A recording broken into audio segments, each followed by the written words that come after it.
It's all about the Lord Jesus, and the Lord is love, and the Lord is about peace. Kapayapaan, katahimikan sa buhay. Napakaraming violence sa ating paligid. Maraming karahasan.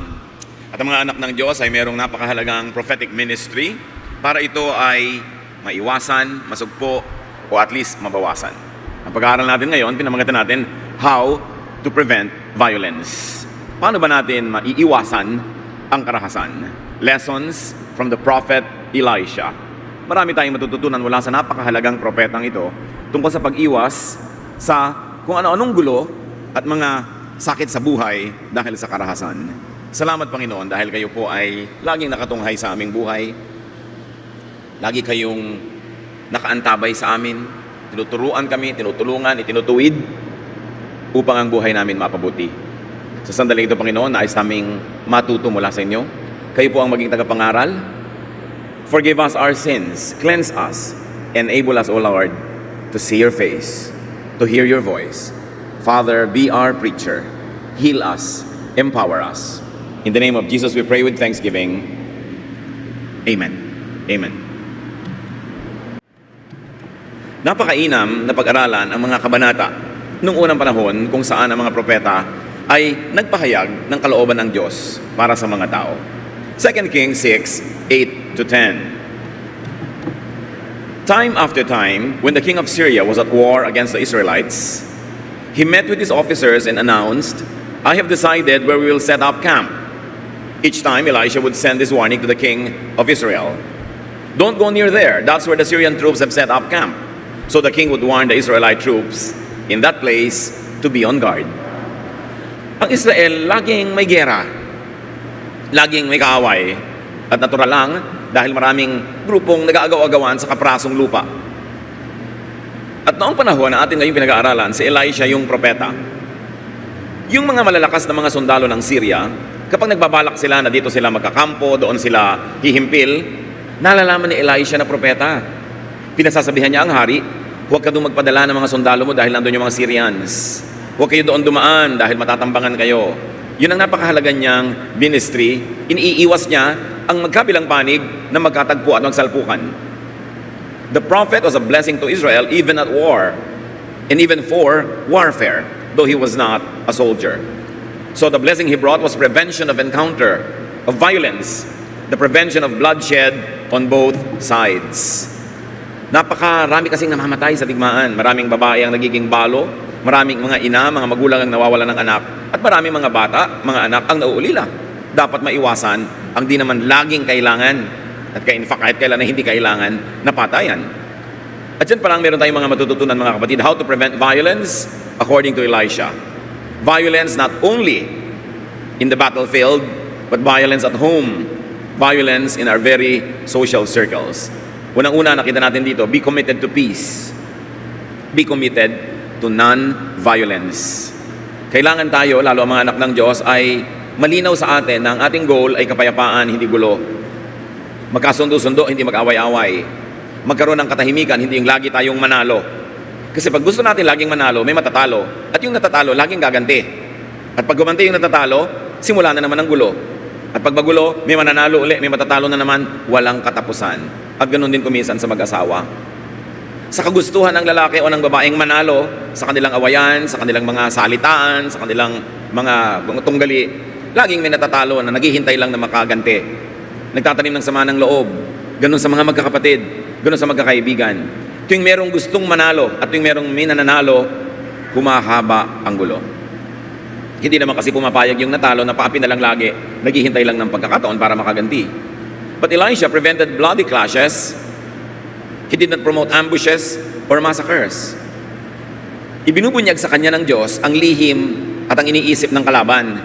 Alam niya kung nasaan ang mga kalaban, pero ang impormasyong ibinibigay niya sa hari ay hindi para mapagsamantalahan nila, na alam nila kung nasaan ang kalaban at pwede nilang tambangan, pwede nilang imasaker, kundi iniiwas ni Elisha na magsalpukan ang dalawang panig.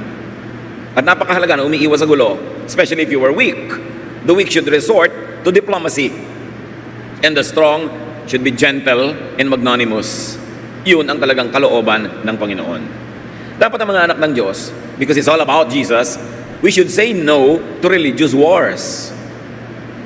Ang nakakapagtaka, merong mga Kristiyano daw, mga mananampalataya, tagasunod ni Jesus, pero ang gusto ay gera, gusto ay religious war. Isuong ng isuong ang mga iniisip nila ay anak ng Diyos, ilaban sa mga hindi anak ng Diyos. Hindi matatapos ang kaguluhan, yung violence sa mundo, lalong-lalo kung may religious wars. In fact, most of the wars fought in all of history were religious in nature. Kaya kung gusto natin maging it's all about Jesus, maging talagang tunay na espiritu ni Jesus ang naghahari sa buhay ng mananampalataya, hindi ka war freak, hindi ka violente, hindi ka aggressive. Sasabihin mo, pag hindi ako aggressive, pagsasamantalahan ako, no, kailangan meron ding rule na uma-apply sa kabilang panig, doon sa malakas, doon sa aggressive. At babalikan natin yung puntong yon. How else do you prevent violence, avoid and prevent open confrontations, as we have seen and already been discussing? Elisha directed his people away from that. Hindi niya isinusuong sa gulo, iniiwas niya. At dapat ganun tayo sa ating mga mahal sa buhay. Ikaw si babae, nakasakay ka sa jeep. Yung katabi mong lalaki sa kabila, kalabit ng kalabit sa'yo. Yung katabi mo namang asawa mo o boyfriend mo o anak mong lalaki dito sa kabila naman, isusumbong mo pa yung kumakalabit sa'yo. Ang ginagawa mo actually, isinusuong mo yung asawa mo o yung kamag-anak mo sa panganib, sa gulo, sa away.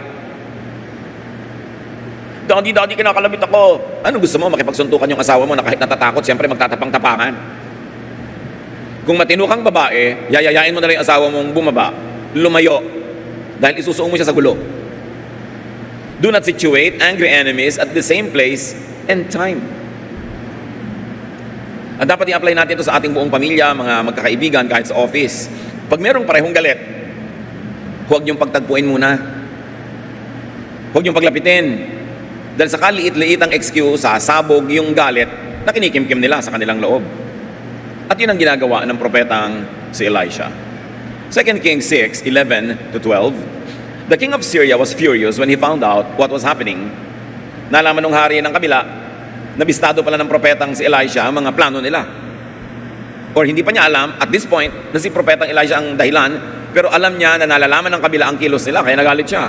He called in his officers and asked, "Which one of you has been telling the king of Israel our plans?" "None of us, your majesty," one of them answered. "It's an Israelite named Elisha. He's a prophet, so he can tell his king everything, even what you say in your own room."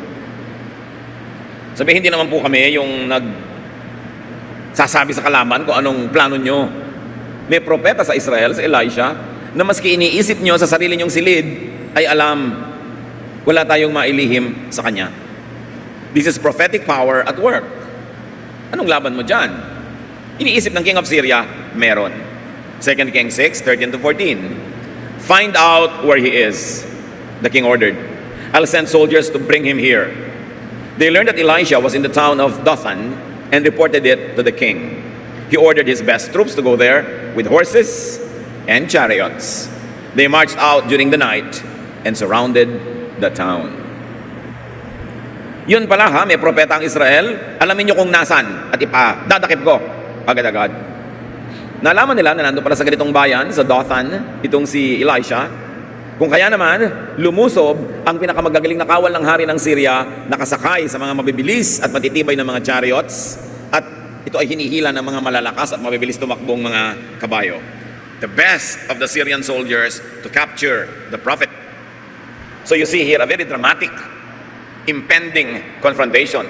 Military might versus the man of God versus spiritual power. Dito mag-uumpugan, magbabanggaan ang dalawang kapangyarihan, kapangyarihang physical, panglupa, at kapangyarihang spiritual, makalangit. Pero sabi na sa Zechariah 4:6, "I am the Lord all-powerful, so don't depend on your own power or strength, but on my spirit." Huwag daw umasa at sumandal sa mga pansarili lamang na lakas, kundi sa Espiritu ng Diyos umasa. The Lord is the refuge for the weak and the check to the strong. Nagbibigay talaga ang Diyos ng balanse.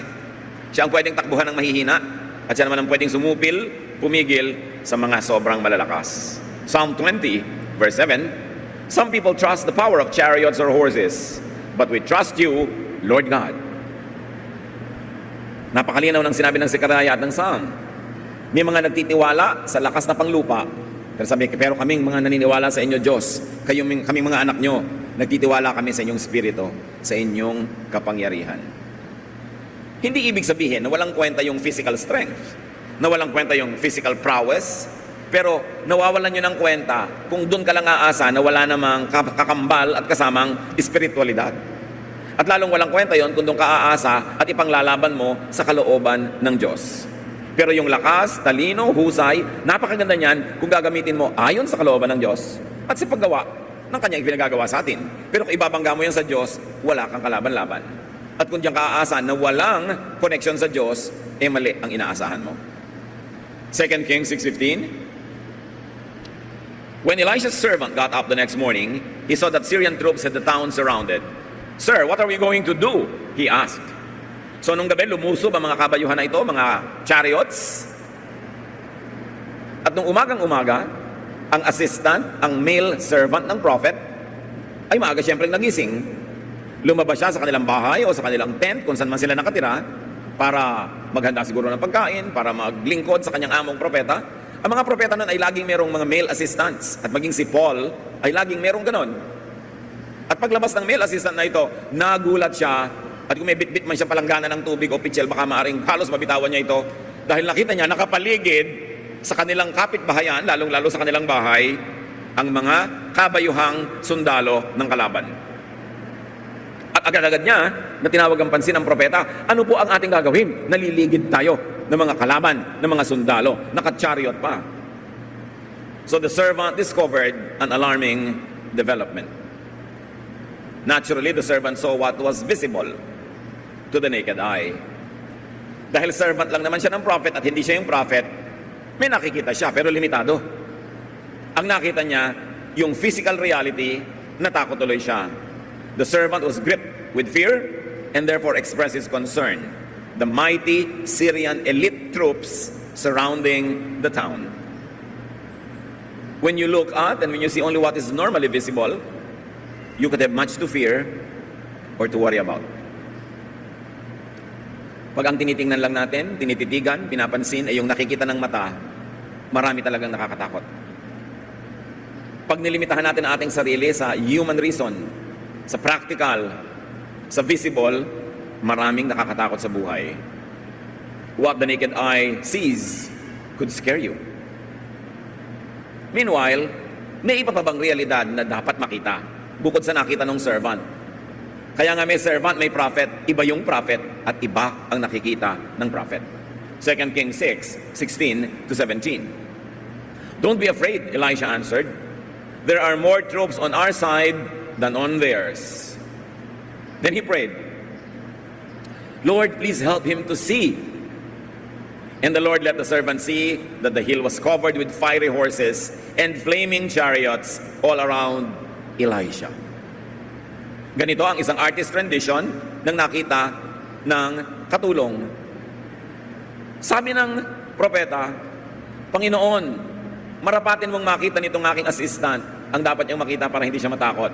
At dininig ng Diyos ang panalangin ng propeta, ibinukas ang spiritual eyes ng katulong na nakasara kasi physical eyes lang niya nakabukas.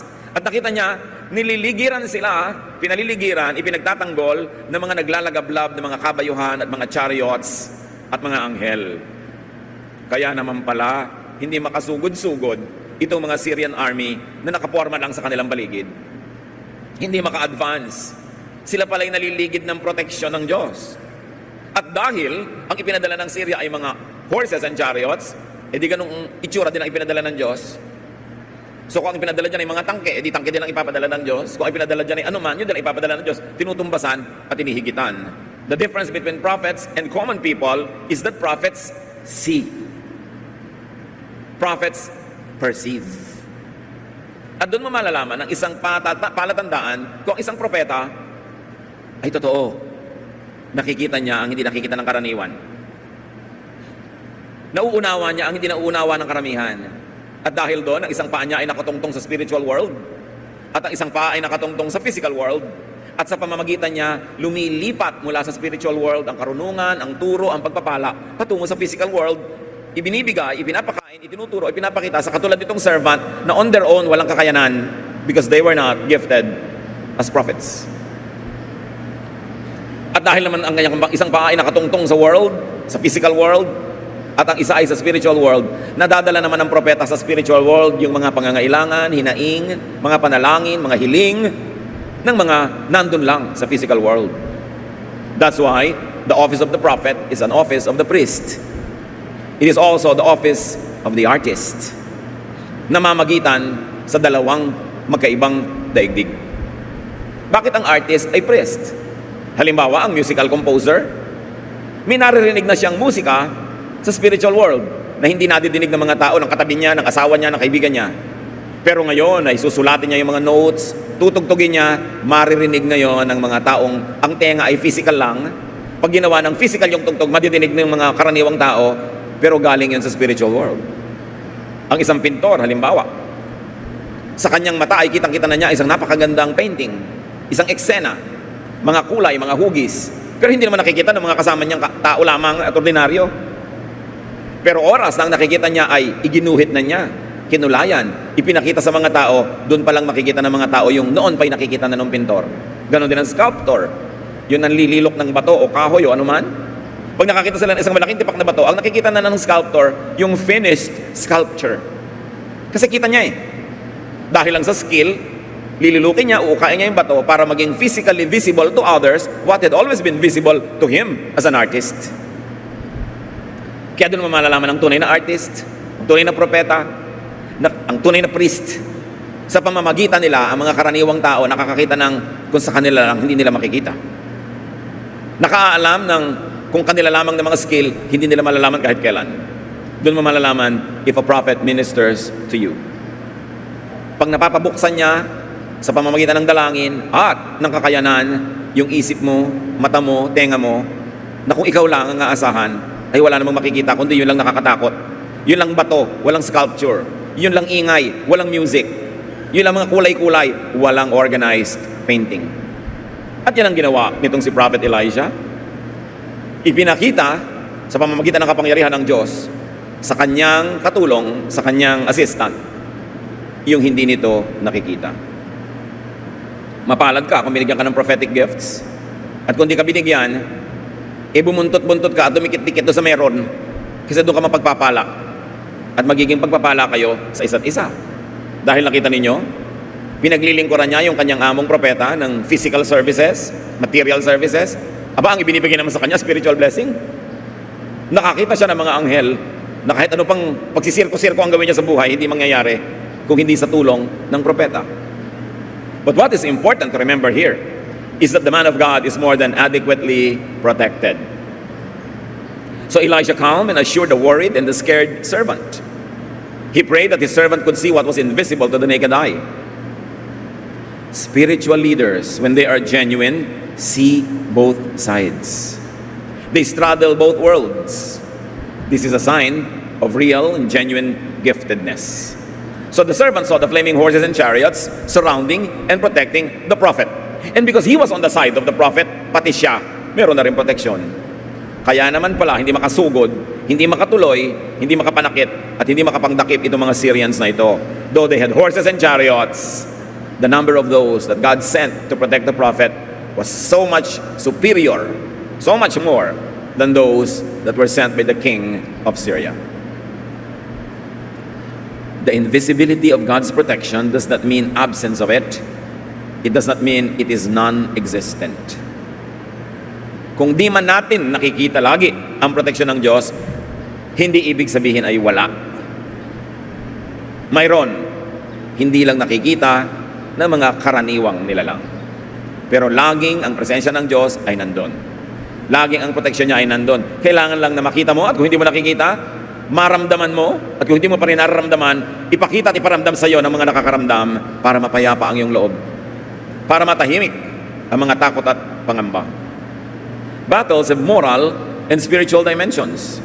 Make sure you fight on God's side.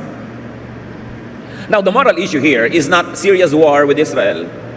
Natural lang na makigera naman ang Syria because of national interest. Kasi yung lupain din niya, pinapangalagaan din niya, ayaw din niyang basta-basta na lang ibigay sa iba. Hindi yun ang issue. The issue is Syria's military being used against a non-violent man of God. Yun ang tunay na issue. Mga sandatahang lakas, ginagamit sa isang wala namang sandata at wala namang physical lakas na propeta. But God protects His prophets and His anointed ones. Isang bagay na hindi natin dapat limutin kahit kailan. Hindi pinababayaan ng Diyos ang mga tunay niyang hinirang. Psalm 105:15, do not touch my anointed ones. Do my prophets no harm. Malinaw ang utos ng Panginoon. Huwag mong kakantiin, huwag mong gagalawin, huwag mong sasaktan ang mga hinirang niya. Or, according to the contemporary English version, the same verse, don't touch my chosen leaders or harm my prophets. Now, this verse and other similar ones refer to definite prophets of the Old Testament. They refer to definite kings and leaders called and chosen by God. Linawin natin ito. Hindi ko mo religious leader in any place, anytime, prophet na nga according to definition. Kahit tinatawag niya ang sarili niya na prophet. Diyos lang ang nakakaalam kung sino ang tunay niya mga prophets. Kung sino ang mga tunay niyang hinirang. At yun ang may protection. Kasi alam niyo kung bakit ko ito nililinaw. Marami nagtatanong sa akin kahit sa Facebook. Meron silang mga religious leaders na sobrang abusive. Talagang abusive. Hindi ka mapamaniniwala na abusive. Tapos sinasabi niya, huwag niyo akong babanggain, huwag niyo akong kakalabanin, huwag niyo akong sasalungatin. Dahil sa mga verses na ito, that God protects His anointed ones. Yes, it's true. God protects His anointed ones. Pero true ba na yung abusadong leader na yon ay anointed nga? O siya lang ang may guni-guni na anointed siya? Yun ang dapat natin paghiwalayin, yung dalawang realidad. Hindi ko mo religious leader ay anointed. At hindi lahat ng anointed ay religious leaders. At hindi ko mo leader ka, Diyos lang naglagay sa iyo doon. May inilalagay ang Diyos at merong siya lang nagsiksik sa sarili niya para malagay siya doon. Dapat nating i-protect ang mga mananampalataya from the abuse of those who style themselves as prophets and then exploit the people. At pag sinasabi sa Bible na do not touch my anointed ones, those were actually referring to real people, prophets and kings of the Old Testament. While there are still true prophets today, nobody really knows for sure who and where they are. So suriin mo. Bukas ba ang mata niya? Nabubuksan ba niya ang mata mo sa hindi mo nakikita? Nadidinig mo ba through him or her ang hindi mo nadidinig sa iyong sarili lang? Baka nga siya ay gifted with prophecy. Pero huwag basta-basta ibinibigay ang title na to kahit kanino na lang, lalo't nakakakita ka ng mga babala, mga senyales na abusive siya. At sinasamantala niya ang kanyang religious office. This could be so gravely abused by poseurs, by pretenders, by fakes, by false prophets, by just any religious leader. Balik tayo sa prevention of violence. How do you prevent violence? Even in your own home, in your life. Be as secure as possible. People who feel secure are calm. They do not panic and they do not instantly resort to violence. Pag ang tao hindi insecure, kumbaga ay secure nga siya, pag ang tao ay tiyak sa kanyang sarili, alam niya kung saan siya nakatayo, hindi siya nalilito. Pag ang tao ay nakakaalam kung ano ang pwede at kaya niyang gawin, lalo siya ay mayroong lakas naman, may kakayanan, hindi siya madaling magalit. Hindi siya aggressive. Hindi siya lagi na naglalakas-lakasan, nagsisiga-sigaan, kasi hindi niya kailangan. Kasi alam niya kung sino siya. And that was why Elijah was calm. He knew that he was blessed and protected by God. There's no reason to be overly aggressive or even to be overly defensive. Relax lang siya kasi alam niya kung sino siya at alam niya kung sino ang Diyos niya. Sa buhay natin mga kapatid, work at being secure. Marami mga tao insecure kasi ignorant. Hindi nila alam ang mga bagay-bagay kaya nagtatapang-tapangan, nagagalit-galitan para huwag mong matanong dahil baka malaman mong di niya alam. Maraming mga tao insecure about their looks. Kaya ayaw nila na natitingnan, nasusuri, napupuna. Ayaw na nabibigyan sila ng mga suggestions kasi nagmumukha silang kawawa, nagmumukha silang hindi marunong. Ito talaga namang hindi sila marunong. Kasi kung tunay kang marunong, alam mo kung anong alam mo at alam mo kung hindi mo alam, pag may nagtuturo sa'yo na hindi mo alam, magpapasalamat ka pa eh. Kaya ang mahirap na kausap na tao, hindi yung successful, kundi yung walang success sa buhay. Madaling kausap, yung mga tunay na mga matatagumpay, mga tunay na marurunong, mga tunay na meron, may kakayanan. Kasi hindi na nila kailangan makipaglabanan eh. Hindi nila kailangan laging patunayan kung sino sila. Ang mahirap kasama yung lagi na lang pinuprove kung sino sila. Kasi insecure. That's why sa life, sa buhay, gusto nating mas payapa ang buhay. Work at being strong spiritually. And if you can, work at being strong physically, be healthy, be as economically prosperous as possible, so you don't have to be insecure and you don't have to overly defend yourself all the time. Do what you can to secure your life so you don't need to panic. You don't need to be offensive just to defend yourself. Kumisa naman, ayaw lang nating masaktan kaya tayo na yung naunang nananakit. Ayaw mo lang maapi, kaya nagtatapang-tapangan ka. Ayaw mo lang masukol, magipit, kaya nagagalit-galitan. Pero kung aalisin natin sa buhay natin yon, payapa ang loob natin, hindi tayo kailangan maging mabalasik, hindi tayo kailangan maging agresibo. Defensive people usually are also very offensive people. May nasasabi ka lang, galit agad. Kasi may nasasaling, may nagagalaw na amor proprio. Insecure lang pala. So the prophet was secure. He could afford to be kind and to be calm. 2 Kings 6:18. As the Syrian army came closer, Elisha prayed, "Lord, make those soldiers blind." And the Lord blinded them with a bright light. So, hinayaan naman ng Diyos na lumapit-lapit pa para madramatic lalo ang encounter, yung mga kabayuhan na army ng Syria. At dinalangin ng propeta, "Lord, bulagin niyo po sila." At binulag sila ng Diyos ng nakasisilaw na liwanag. Didinig ng Diyos ang prayer ng prophet. James 5:16, "The prayer of the righteous is powerful and effective." Yung mga matutuwid na tao, marigaluhan kang ipinanalangin ka, napakalaking regalo yon. Because the prayer of the righteous is powerful and effective. 19 to 21, as we continue the story, nabulag ang mga hukbo ng Syria. Elisha told the enemy troops, "You've taken the wrong road and you're in the wrong town. Follow me, I'll lead you to the man you're looking for." Elisha led them straight to the capital city of Samaria. When all the soldiers were inside the city, Elisha prayed, "Lord, now let them see again." The Lord let them see that they were standing in the middle of Samaria. The king of Israel saw them and asked Elisha, "Should I kill them, sir?" Sabi nitong si Elisha, ang totoo niyan, maling lugar ang pinuntahan nyo at maling tao ang hinahanap nyo. Dadaling ko kayo sa tamang lugar, aakayin ko kayo patungo sa tamang tao na dapat ninyong puntahan. At palibas at bulag yung buong mga troops, sumunod sila sa pag-akay ni Elisha doon sa nangunguna, at sila ay dinala ni Elisha sa kalagitnaan ng kanilang capital city. Sa loob ng kanilang muog, naliligid ng kanilang mga sariling kawal. At nung ipinanalangin ni Elisha, "Lord, buksan niyo na po ang mata nila," bigla silang nakakita na nawala na silang kalaban-laban dahil nandun sila sa loob ng syudad ng mga Israelites. At sabi ng hari kay Elisha, "Ginoo, ipapapatay ko na ba silang lahat?" Kita nyo, gusto naman agad ng king, violence. Eto na nga naman, no? Corner na nila ang kalaban. May giyera, papatayin na. Pero sabi ni Sun Tzu, yung isang philosopher ng ancient China, "The supreme art of war is to subdue the enemy without fighting." And for sure, galing sa peaceful spirit of God yung ideya na yan. Diplomacy first, before war. So anong lesson ni Elijah sa atin? Deflect aggressive and violent energies. Yung mga hukbo ng Syria, buong-buo na sa loob nila na may gagawin silang marahas. Meron silang dadakpin. Meron silang misyon. Psych up na sila, nagsusumabog yung lakas sa kanilang bawat bisig, dapat may gagawin sila. So anong ginawa ni Elisha? In all wisdom, hindi niya pinigil, hindi niya pinahiya, hindi niya ginalit. Sabi niya, "Dadalhin ko kayo sa dapat niyong kalagyan." At siyempre, sa paglipas ng oras, sa paglalakbay nila, bulag pa naman, marami na sa mga energy noon na ubos. Humupa na ang loob, lumamig na ang mainit nilang damdamin. At nung malamig na yon, hupa na, tsaka pinabuksan ni Elisha ang kanilang mata, nagustuhin man nilang lumaban, ang laki na ng walang energy at gana para lumaban. At ito ang galing ni Elisha in preventing bloodshed, in preventing violence. He directed and channeled the troops' eruptive power.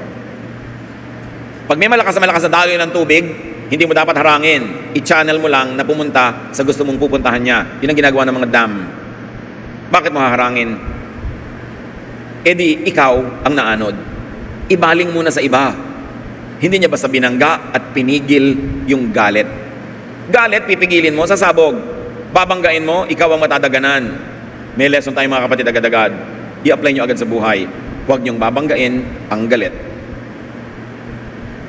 Kahit sino pa yon, kahit kayo yung amo, kahit kayo yung malakas, kahit kayo yung makapangyarihan, kahit maliit na langgam, pag galit, makakakagat. Magpakatalino kayo. huwag niyong babanggain ang galit. Kasi ang galit, nagdidilim ang paningin. Hindi na ngangatwiran. At ang galit, may lakas na hindi available sa mga taong relaxed. May adrenaline power sila. At kung may kalaban kayo mga kapatid, huwag niyo silang papalakasin. Paano napapalakas ang kalaban? Galitin ninyo, lalakas sila. Huwag niyong gagalitin ang kalaban nyo. Yung ipoprovoke nyo, tutuksohin ninyo. Yung sige nga, hawakan mo nga yung tenga niya kung talagang matapang ka. Hawakan mo naman yung tenga niya, nagagalit na nga siya. Naiinis na nga sa'yo. Pagsasabihan mo pa ng masakit, susumbatan mo pa, magbubunga nga ka pa, ginagalit mo. Pag ginagalit mo ang kalaban, pinapalakas mo siya laban sa'yo. Naghahanap ka ng sakit ng katawan. At makikita mo yun pag di ka nag-ingat. Bakit mo naman papakalakasin ang kalaban mo? Di dapat pahinain mo? At yun ang ginawa ni Elisha. Pinahina. Hindi binangga, pinagawa ng isang bagay na nakakapagod. Magbabiyahe sila ng bulag. Tapos pagod na pagod na, tsaka niya dinala doon sa harap ng kalaban. Kanina man, nasa gana yung lumaban, ngayon hindi na. Humina na. Kaya sabi ng King of Israel, papatayin ko na bang lahat sila? Kasi kayang-kaya na niya Ipinapatay ba? 2 Kings 6:21-22, the king of Israel saw them and asked Elisha, "Should I kill them, sir?"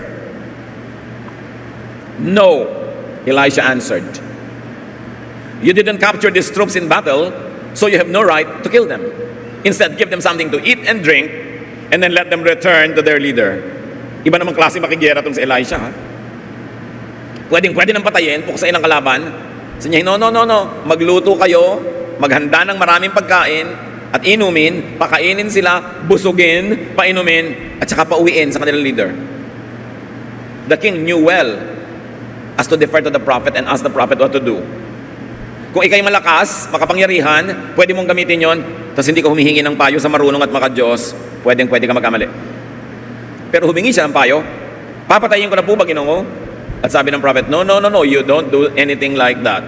Wala kang karapatang patayin sila kasi hindi mo naman sila nabihag habang naglalabanan kayo. Dinala ko sila dito, walang labanang nangyari, so hindi mo sila bihag. The prophet was observing the protocol of war. May protocol ang giyera kung sinong pwede mong ikulong, anong pwede mong gawin. At sabi ng prophet, no, you don't have a right to do that kasi hindi naman kayo naglalabanan at natalo sila. Walang labanang naganap. So Elisha advises adherence to war protocols. He prescribes hospitality and kindness. And again, Elisha prevents bloodshed. How to prevent violence? Counsel against violence. Magpayo tayo ng kapayapaan, hindi ng gulo. Nagtataka ko, maraming Christian ngayon gusto nila isuong ang Israel sa lahat ng giyera sa mga kalaban. At gusto nila suportahan. Giyera. I don't think that's what Jesus would counsel. And that's not what Elisha did. Sabi ni Elisha, alam mo, imbes patayin mo sila at saktan, pakainin mo, busugin mo, painumin, at pauwiin. Hindi ginalit ni Elisha yung mga sundalo na pwede nilang patayin, pero magagalit yung hari at yung mga sundalong nandun pa sa kanilang bayan, lulusubin sila.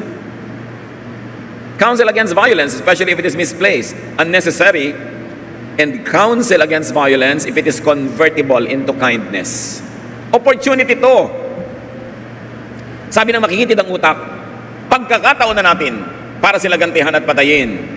Pero sabi ng propetang matalino at maka-Diyos, pagkakataon natin para ibahin ang kanilang isip. Palambutin ang kanilang puso, pagkakataon natin para gumawa ng mabuti. Huwag sayangin ang pagkakataon na ito.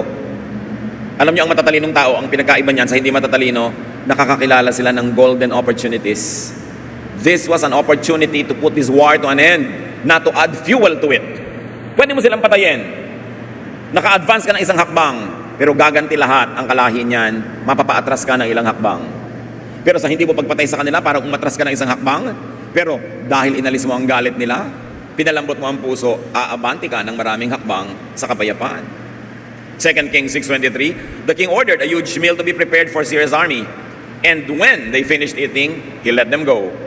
For a while, the Syrian troops stopped invading Israel's territory. Nakita niyo ang diplomacy? Pinakain nila, pinauwing busog. Anong report niya sa hari nila? Hindi naman po talaga sila monsters. Akala natin, mabait naman pala sila. Hindi kami inano, kahit pwede na nila kaming lipulin. Pinakain pa kami, pinainom, binusog, at umuwi kaming ligtas na ligtas. Siyempre, gano'n na lang ang pasalamat ng hari, hindi namatay yung mga elite troops niya.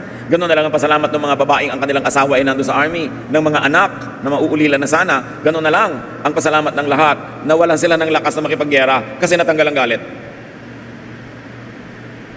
Gusto mong manalo sa biyenan mo? Alam mo ang sagot. Magsip-sip ka. Pakanin mo, painumin mo, i-shopping mo, dali mo sa spa.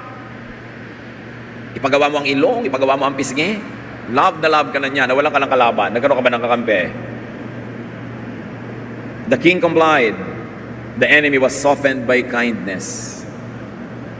Brothers and sisters, magpakatalino. Soften aggressive people with gentleness. Elisha's deed was spiritually superior. Hindi pumatol, hindi nakilevel. It was such a class act. May class. Hindi nakipagkalmutan. Hindi nakipagbangayan.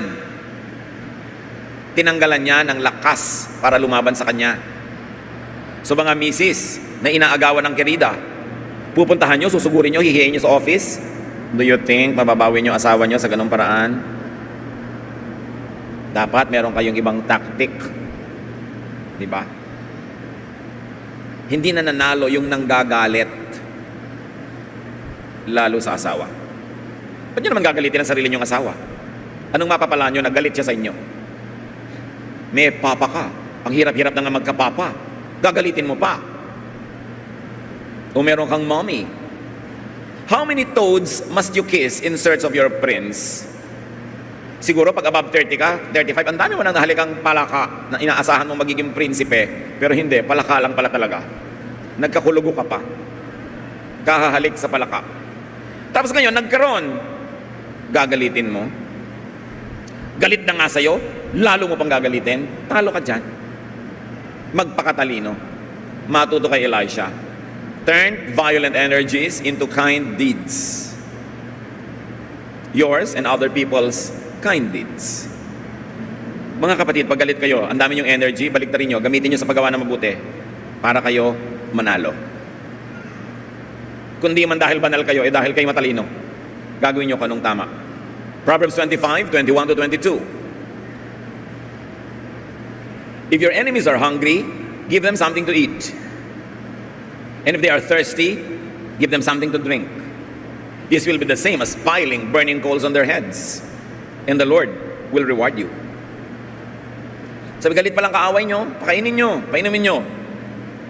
Parang naglagay kayo ng mga nagbabagang mga apoy o nag-aapoy na baga sa kanilang mga ulo at kayo'y may gantimpala. Akala nung iba, sasadistahin mo yung kalaban mo pag susunungin mo ng apoy para siya masunog. May pinanggagalingan kasi itong salitang ito that must be understood culturally. Wala namang posporo nung araw. Walang lighter. Walang mga automatic na mga apoy. Walang baterya. Paano kayo magluluto ka? Paano kung magsisindi ka ng kalan? Magsisindi ka ng oil lamp? Saan manggagaling ang apoy?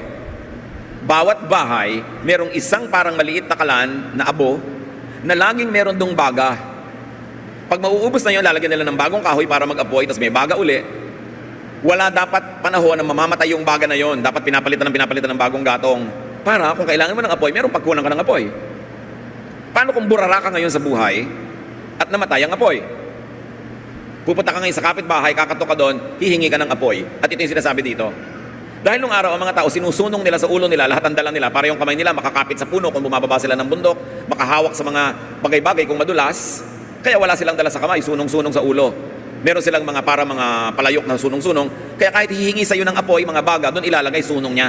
So hindi yung parusa, hindi pa nanadista yon. Sabi, alam nyo, kung may galit sa inyo, pakanin ninyo, painumin nyo, para na rin sinunungan nyo siya ng naglalagablab na mga baga. Ibig sabihin, magkakaroon na siya ng apoy, may magagamit siya sa buhay, tulungan nyo para mawala ang galit. Yun lang ang ibig sabihin. Take away the wind from the angry sails of your enemies. 1 Peter 3:9, do not repay evil with evil or insult with insult. On the contrary, repay evil with blessing, because to this you were called, so that you may inherit a blessing. Huwag suklian ng masama ang masama. Kahit sinuklian nyo at nakaganti kayo, gaganti uli yun. Hindi matatapos ang cycle of violence. Never make people angry. Angry people are dangerous. And angry people are strong. So how do you prevent violence and bloodshed? The best way to beat your enemy is to turn him into a friend. Yun ang tunay na nanalo. Kalaban nyo kahapon, kaibigan nyo ngayon, kasi may ginawa kayong tama.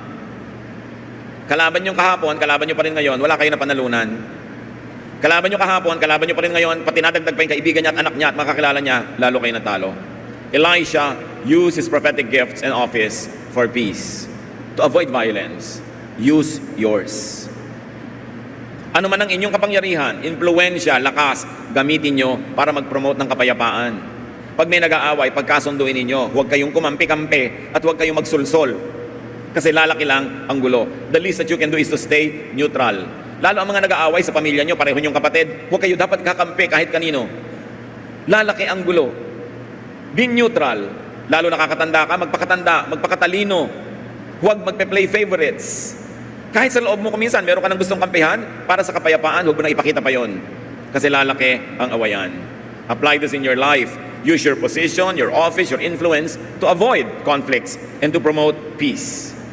Because people who make peace will be called children of God.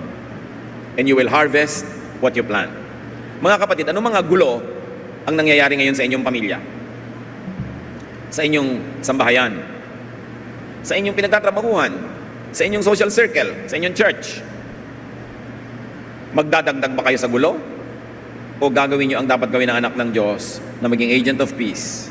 Manggagalit ba kayo o magpapahupa ng galit? Ano ang dapat natin gawin para tumahimik ang ating buhay? Napakaraming halimbawa na iniwan si Elisha. Salamat aming Diyos. Dahil kahit napakatagal na naganap ang kwentong ito, marami pa rin katotohanan kaming pwedeng pakinabangan. Turuan nyo kami na maging tulad ni Elisha. Prophet man kami o hindi, pero pwede kaming pumili ng mapayapa na pamamaraan sa buhay. Pwede naming iiwas ang mga tao sa gulo, pwede namin silang isuong at itulak sa gulo.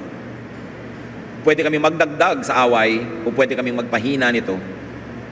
Turuan mo kami, Panginoon, to prevent violence, to promote peace, para maging tahimik ang mga buhay namin at buhay ng aming kapwa.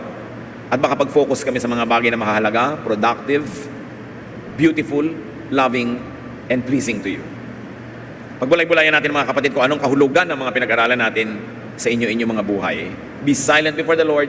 Pag-isipan nyo kung paano yan, na dapat bago kayo umalis sa bulwagang ito, meron na kayong pasya kung paano kayo magiging agent of peace. Kung paano magdadagdag ng kapayapaan at katahimikan sa planetang ito. Lord, guide your people. Give us wisdom so we can promote peace.